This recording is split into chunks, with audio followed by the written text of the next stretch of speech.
Welcome back. Welcome back. We are here to present week 4 of Big Bookie, presented by Big Banter Sports, your home for Big Ten athletics. We've got a podcast for every single school in the Big Ten, and we are excited to give you the best gambling advice for the Big Ten here at Big Bookie. So week 3 is in the books. One of the quieter slates, I would say. Not a lot of primetime matchups outside of maybe that Colorado game, which was craziness if you stayed up for it. But we don't care about that. We're Big Ten focused here. So, Brant, I just want to give you the spotlight. You have any risers and fallers that you want to touch on? Your bet from last week, just keeping it quick, keeping it light? Yeah, well, after my pick for riser last week, I'm banning myself from making any more riser picks. So I'm only gonna slam fallers from here on out. I've been pretty red hot with my fallers. Last week it was Jeff Sims, and I said he's my faller until he falls off the depth chart. It appears that happened. So it's time to pick a new faller. And this week it's gonna actually be who my riser was last week. I'm going with JJ McCarthy, Michigan quarterback. Really? After 2 great weeks of play. He looks basically perfect against Michigan School of the Blind and East Lansing Community College. But then when he played a real defense, the Bowling Green Fighting Falcons, Bowling Green State Fighting Falcons, sorry, missed that state. That is a state university in there. He threw 3 picks. He crumbled in prime time against Bowling Green. I mean, come on. I will say, if it was any other Big Ten quarterback, Drew Aller, Kyle McCord, even if it wasn't inside the Big Ten, I think there would be way more publicity. But it seems like they've got a good enough running backs. They've had the whole head coach being suspended, self-imposed. Like, it just seems like they're not getting enough criticism, which I don't Just really imagine if it was Kyle McCord that threw 3 picks in the game that's against what I mean. Bowling Green. The ceiling would be falling down in Columbus. Yeah. I mean, you would imagine that the pundits would be that we're not going to win 6 games, or I mean, if McCord did that, we'd be lucky to make Kevin Brown starting quarterback. McCord would never see a snap again. That's what the national media would want to say. The Buckeye fans would be going berserk. But it's JJ McCarthy. He gets the pass as the number 1 quarterback in the Big Ten at the moment, and I agree. He doesn't have the criticism that he deserves. If he's going to want to win a national championship, you can't do what you did on Saturday and against a big time school. So yeah, I've been beating the drum all offseason that JJ McCarthy can't play in big games. We saw him single-handedly lose that TCU game last year in the playoffs. And he almost single-handedly lost to Bowling Green.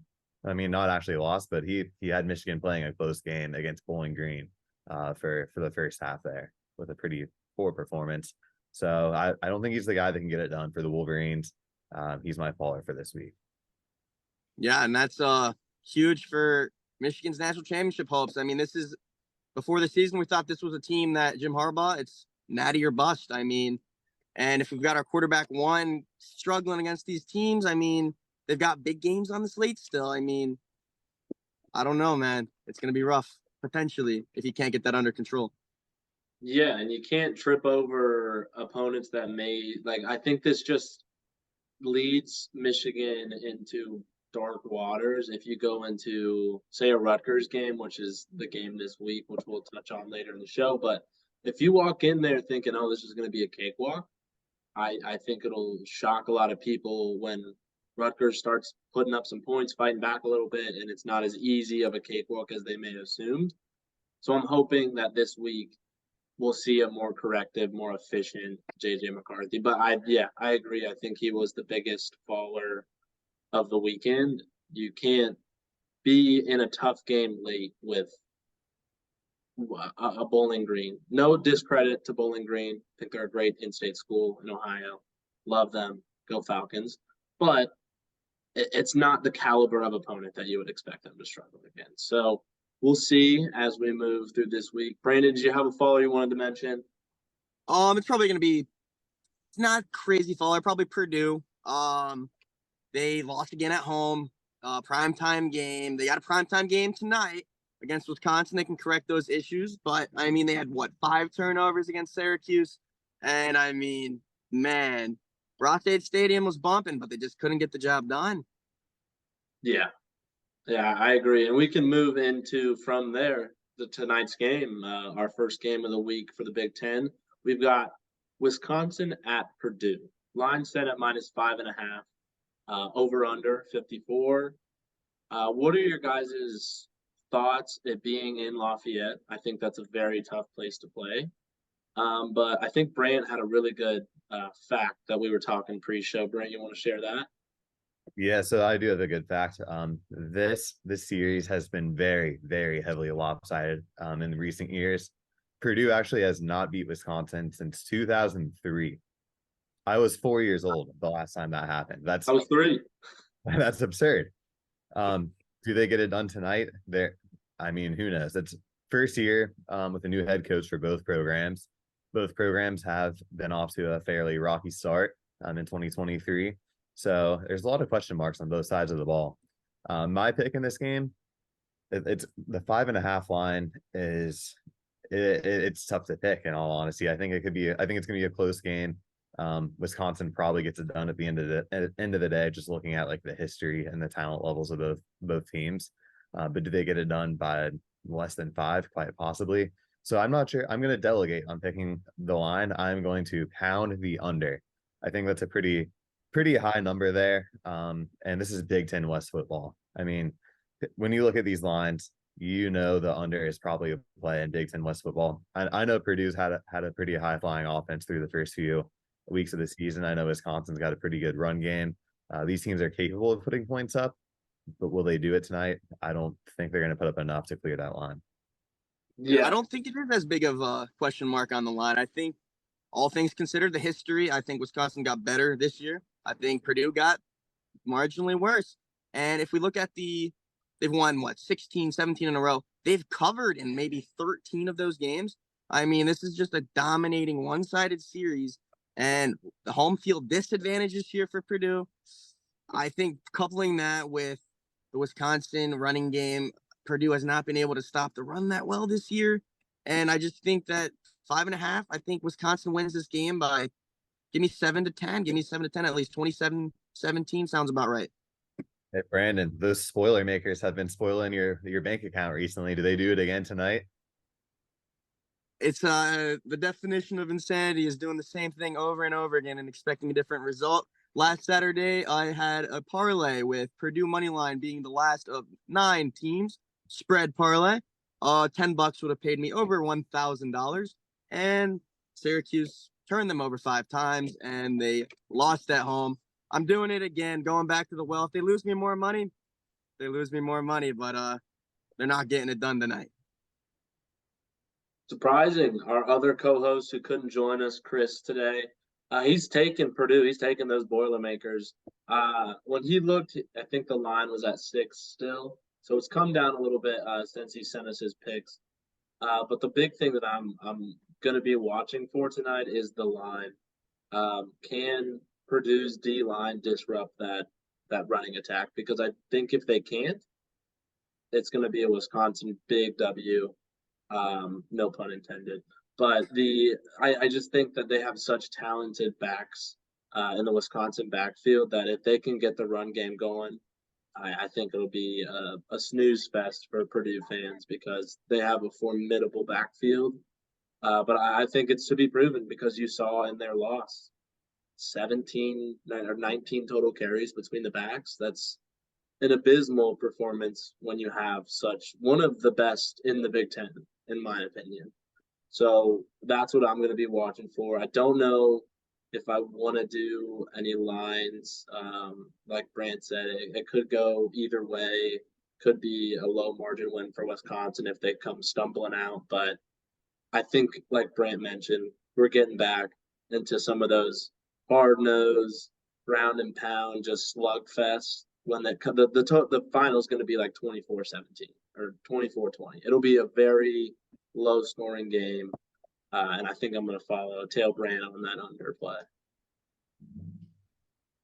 Now, our first game on Saturday, we've got Rutgers visiting the Big House. And we mentioned a little bit before, not really sure about JJ's performance last week, where he's going to come in this week. Line set at -24, and the over-under is 43.5. So, Brandon, we can start with you. Where's your head at for this game? First game on Saturday, 11 a.m. kick. I think this one could be pretty interesting. I think so too. I think the line is just a little bit too high, especially after last week with what JJ was doing. If he gets it all under control, sure, they could cover. But, I mean, Rutgers has looked good this season. Shocker to say. I mean, could this be a team that potentially flirts with a bowl appearance? I think that's a marginal chance. But, again, JJ, I think, is going to turn it over a couple more times, maybe a fumble and a pick, and I think Rutgers is going to capitalize on that. They're not going to win, of course, but I think they're going to cover that number, man. A win would be a fever dream, but I'm with you. I think that line's just really high after the performance they put up last week. I'm going to be taking Rutgers +24, and I think they might make it. I think it'll be a competitive game, maybe in the first quarter or first half, but I think Michigan's just line backs and their weapons outside, I think will just allow them to just pull away in the second half. Brent, where's your head at on this game? Chop, chop, chop. It's Rutgers season, baby. Let's freaking go. I mean, these guys, the Scarlet Knights, have played Michigan very, very closely in recent years. We saw in the COVID year, there was like a double or triple overtime game, something absolutely. Yeah, Cade McNamara days. Yeah, back in the Cade McNamara days. This Rutgers team, even when they've been absolute shit, they have competed with Michigan. And now we've got a good Rutgers team. I mean, is it actually a good team? They've played Virginia Tech, Temple, Northwestern, maybe not the most formidable schedule. Want to know in the Big Ten. Want to know the Big Ten. Want to know, baby. They've beaten everybody. They've played pretty handily. 24 points is just an absurd line. Like, I think it should be more like 14. So that's going to be my play of the day, Rutgers +24. And I think there's no way that one's missing. And I also might be bold enough to just sprinkle a wee bit of money line. There's a tiny sliver of hope within me that thinks Rutgers could just have all the stars fall their way and they can pull it off. But I mean, it's a long shot, but I've got a little bit of hope. You'll be kicking yourself if they do win, man. So yeah, exactly. I'm sure the line is just absolutely enormous. So even a $10-$20 bet could win you some good money if they end up winning. Yeah, and the big thing here with this game is just the Rutgers defense has really looked on another level this year. They gave up 7 points in each of their first two games, and they gave up 16 to VT last week. But these guys are going to cause a lot of havoc for JJ McCarthy. I wouldn't be surprised if he really struggles throughout the first half of this game, kind of as they make adjustments. It's their first game with Jim back. They're up the floors, but we'll see how he does in his first game back on the sidelines. But I really think Aaron Lewis is going to get after JJ McCarthy. That's a guy to watch for in the D line for Rutgers. He's a big physical player. He's got NFL level talent. I'm excited to give me a strip sack, man. Give me a strip sack. I'd love to see it. He's going to be chasing after JJ all day long. So let's go. Let's shop. I haven't heard that name before, but I've made the mental note. I'm going to be watching for him on Saturday. So we've got two more matchups before we get to the two big hitters of the weekend. So we've got Maryland, Michigan State, and Minnesota Northwestern. So first game, we've got a Maryland -7.5 over under 52.5. Pretty bad performance last week for Michigan State. It was an understatement. Yeah, it was a tough one. And then we've got Minnesota -11 and over under 39.5. Just want to get your guys' quick thoughts on both of those. You betting anything on them, or do you have a favorite in either of them? I'd have to say Maryland, dude, is gonna destroy the Spartans. I mean, they have no confidence as it is. Tuck's coming, but he ain't coming in the right way. The dude's gone, and I don't think that this team has any fight left in them. You saw what Washington did to him after the news came out last week, and Maryland's gonna pile right on top. Tagovailoa is gonna probably throw 4 tuds against that secondary, and they're gonna run away with it from the get-go. That might be my play of the day. We'll find out on Saturday. But man, it's just the Spartans are in such disarray. I have no hope they can turn it around this season. I agree with you, Brandon, that our Michigan State podcast, Bacon Wire, that they gave us like their biggest overachiever and underachiever. We had each of the Big Banter podcasts provide an overachiever and an underachiever through the first few weeks here. And Michigan State's picks for overachiever, the fan base, underachiever, literally everyone. So yeah, just to say that the Spartans have looked bad is an understatement. They're at the point where fans are going to start showing up with bags on their heads. It's getting ugly for them, and I think that Talia definitely just picks that secondary apart. I know one thing with Maryland though, they've gotten off to a lot of slow starts, especially in their last few games. So look for this one to potentially be close early, and then Maryland pulls away late. Gotcha. I love it. I do think Talia's playing just very good football over at Maryland. Exciting player to watch, honestly. Kind of gives you flashes of Tua, but he's his own guy. He does his own thing, and I think they're going to have a special year. I do like Minnesota at Northwestern. I just don't think Northwestern's in a good state with their program, with everything going on, even on the field. I don't think they look like a good football team. 11's a little high for me. I don't know if I love that because I just don't think Minnesota's that high caliber of a scoring offense. So if I'm going to make a play on that, I think I would stick towards money line. But I do think Minnesota will win that game. Now, first big game of the week, we've got number 24 heading to Happy Valley to face with number 7 Penn State Nittany Lions.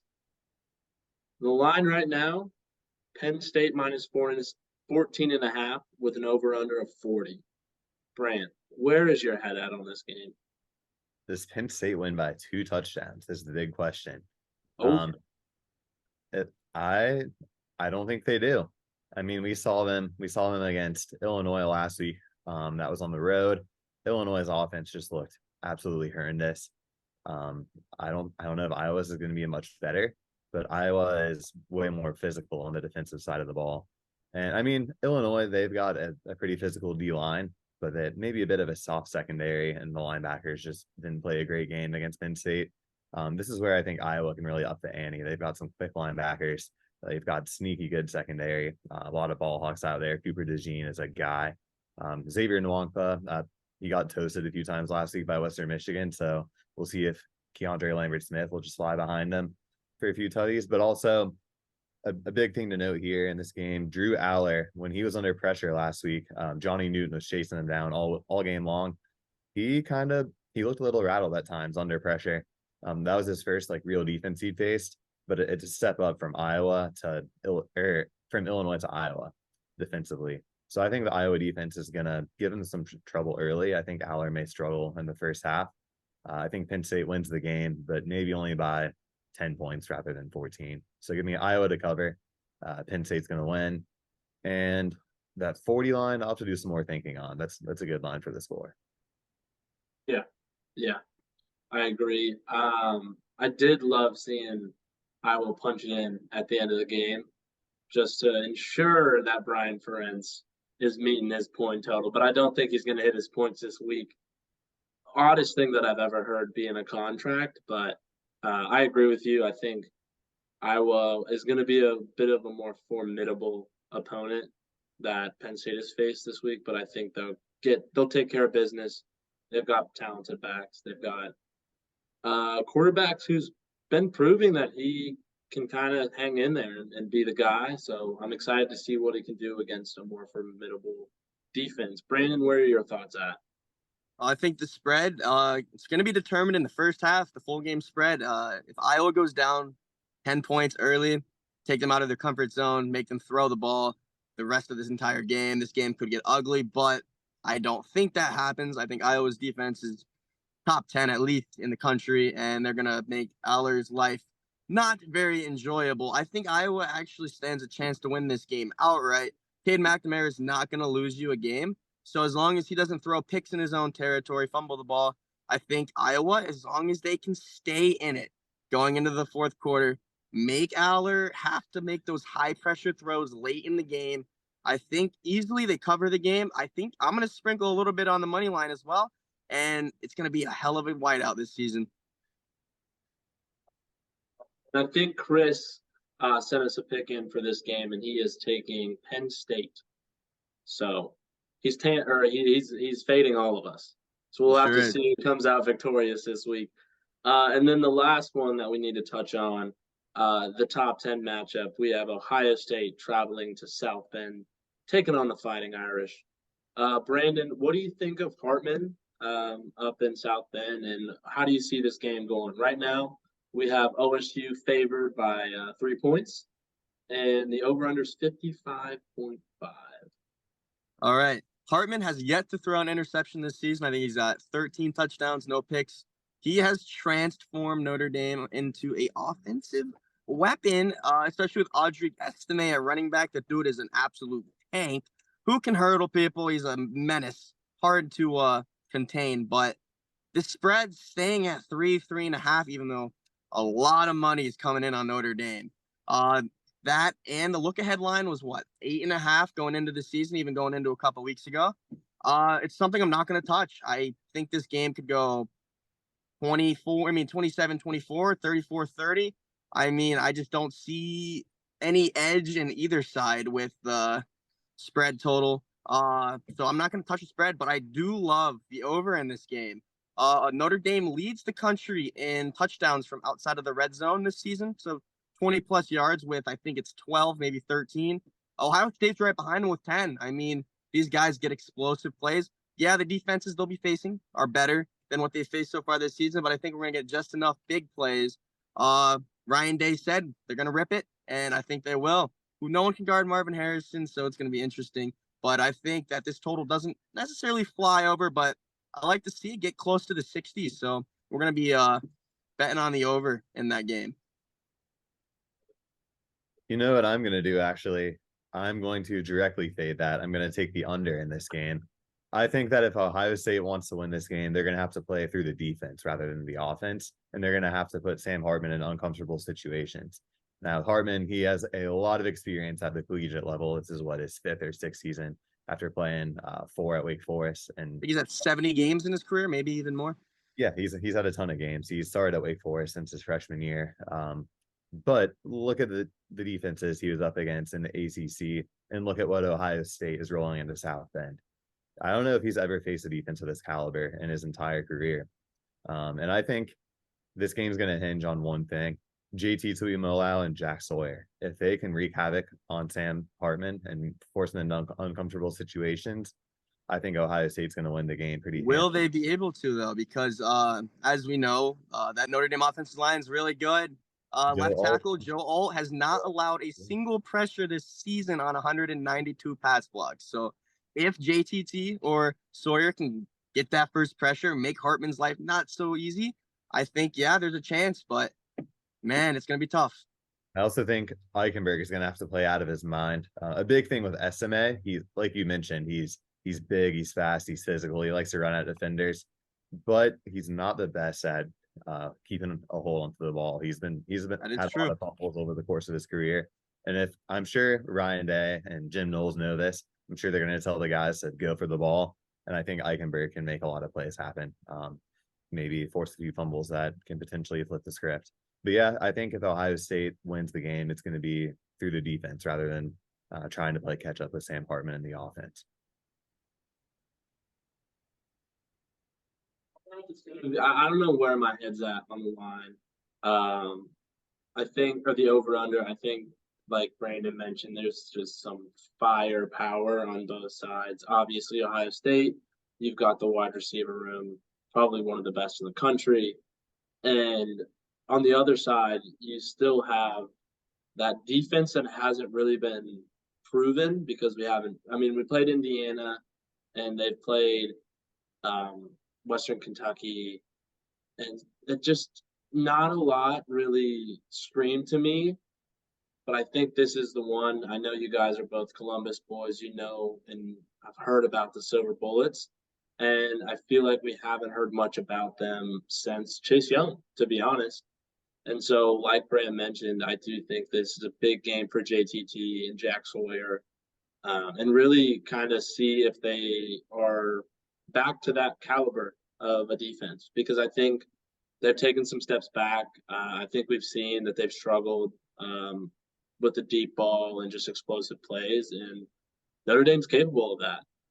So I do think it's going to come down to the defensive line, if they can make Sam Hartman uncomfortable and just kind of wreak some havoc. But I think the big thing for me is to see if Ohio State can get the ground game going, because they've had a three-headed monster in the backfield who I didn't know about one of the heads at the beginning of the season. You've got Travion Henderson, Mayan Williams, and now Chip Trainum just first on during that Indiana game, and hasn't looked back since, which I think is awesome. It just goes to show you how deep Ohio State's recruiting really is.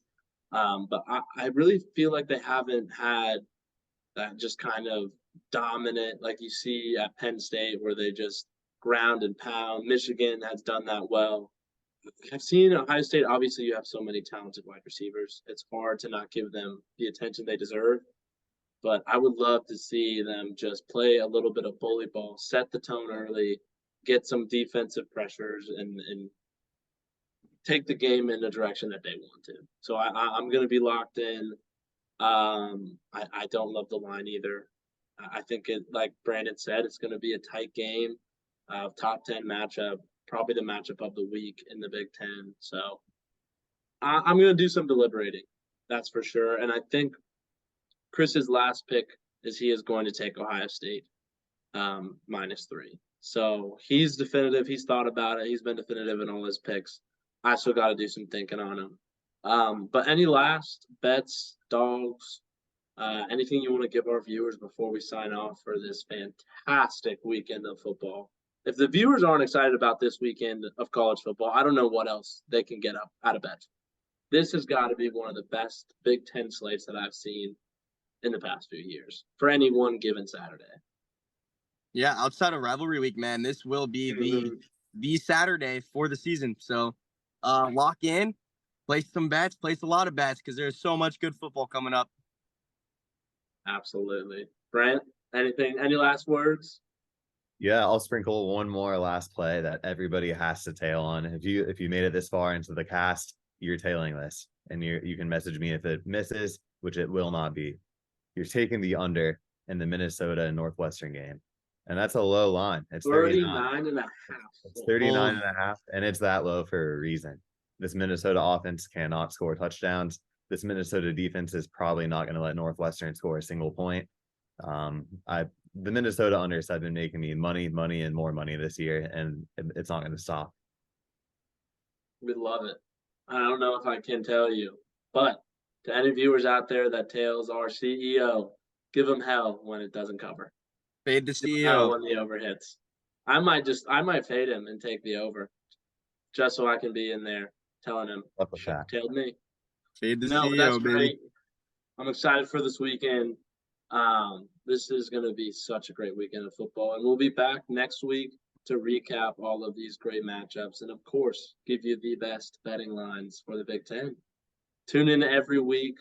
These go live every Thursday. I know this week it's been a little bit delayed. We've had some scheduling issues, but every week we'll have pod out on Thursdays in our lines. We're going to do the spread and money line for all Big Ten games every week.